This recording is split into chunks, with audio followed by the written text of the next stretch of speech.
Some of you may not know me. I'm a writer, and sometimes in my writing I've taken on commissions, and other times I just write for my own pleasure. I was once commissioned to write an article about aliens. Now, there's nothing out of the ordinary about that, except that ever since then, every interview I've had has included the question, do you believe in the supernatural? My answer has always been the same. I have not seen any absolute proof of its existence, and I've got no opinion one way or the other about it. But I would like to tell you of something that happened to me a few years ago. I wanted to support a friend of mine who was putting on a show at the Edinburgh Fringe, so I travelled up there to see him, hang out with him, and see his show. Now, people who know me know that I'm not very good with crowds. I do my best to avoid them. And on one of the evenings, I can't remember which one, I decided to take an evening walk, and it took me down the high street.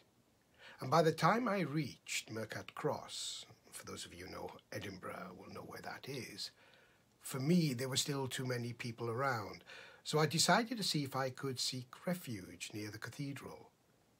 And walking round the back, everything suddenly went quiet.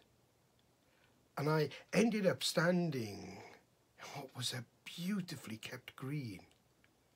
There were no other persons there at all. I simply thought, peace at last. What a wonderful feeling of calm that was. And as I looked around, I suddenly saw a dark patch of earth right in the sea of green. And I was completely mesmerized by this curiosity. The calmness turned into deep thought. Why was there a perfect circle of dead ground here? Now, being a writer, my imagination quickly went on a various tangential set of journeys as to the reason of its existence. Curious, isn't it? Suddenly a male voice pierced through the darkness and into my thoughts, and looking up I saw, and I presumed, a man to be one of the historical tour guides, given that he was wearing a 15th century costume. But before I could say anything, he said, that ground's been dead for over 580 years. Now, to me, that proved my supposition, and I simply said, pardon? But he ignored me, and he continued, a proud yew tree once stood there. Those who remember it would call it a dool tree, I suppose. Now, as a writer and lover of local stories, oh, did I not mention that? Well, I was hooked. So what happened? I asked, trying not to sound too eager, in case he suddenly asked for payment. He now looked at me straight in the face and continued, I don't know how aware you are of Scottish history, but King James I, that's King of the Scots, was assassinated in Perth, and key to his murder was his uncle, Walter Stewart. But what's that got to do with the dead ground here? I impatiently interrupted. Patience, he calmly replied. So the king was killed by his uncle? I quickly asked. The man simply smiled and said, that was his charge. But his blade was not the fatal stab. He continued slowly and purposefully. That privilege was to be with Sir Robert Graham, an ally of his. You see, James was not a well-liked king. He was seen as greedy and vindictive. Now, from these things that I have said, you probably think it a barbaric time. But it could also be chivalrous. You see, the king was married to Joan de Beaufort and had taken her with him to Perth. And on that fateful night, Stuart Graham and his allies found her whilst searching for the king, with a plan to dispose of him. Having quizzed her, one of Graham's sons said that the queen should not be harmed, as she was but a woman. and it would be unchivalrous to do so. But that act of mercy was to be their downfall. Queen Joan was enraged, and having later gathered loyal forces to seek, capture, torture, and execute all those she thought to be part of the conspiracy.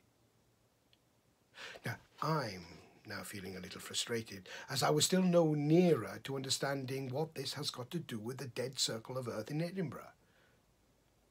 But the tour guide continued. Sir Robert Graham was captured and sentenced along with a member of the royal household, one Christopher Chambers, whose brother Robert was also later charged. Now, this Graham and Chambers, having already been tortured, was sentenced to be hung, drawn and quartered in Edinburgh.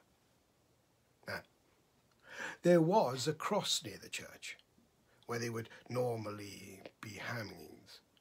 But being so close to Easter, it had been taken down so that it would not taint the story of Christ's crucifixion and his rising from the dead. It was decided that poles and gallows were to be erected for the public executions and to be made from the wood taken from the yew tree that stood here.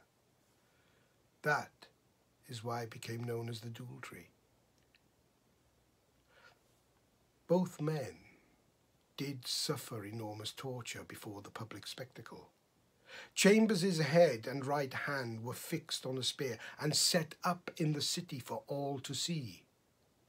But during all this time, he repeated that he did know of the plot, but he was innocent of the king's murder. But the revenging queen and her supporters ignored all of this. Now, whatever truth you decide to believe, what I can tell you is that following the yew's part in the hanging of young Chambers, what was left of the tree withered and died, and nothing has grown on this spot ever since. I didn't know what to say, and we simply went silent. Only the wind blowing round us made any noise. And after what felt like an eternity, I broke the silence by asking, "Is this part of the tour?" Oh, what a rather feeble question it was. Yes, I know. And that is why probably he gently laughed.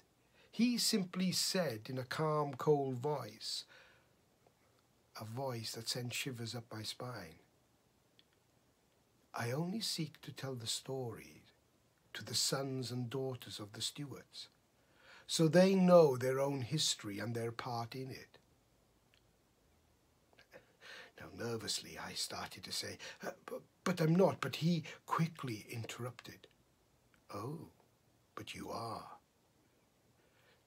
Now, feeling nervous, I forcefully asked, "Who are you?"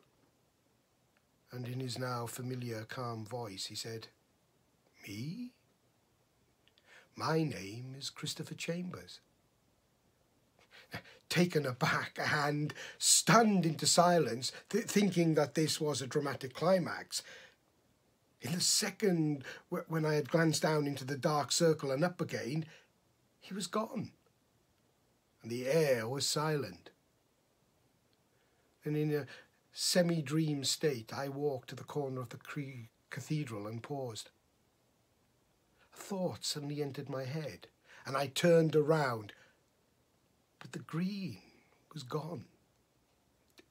I was looking at a car park. There were some cars and people walking around the church. So, had I dreamt it? Sweet dreams, everyone.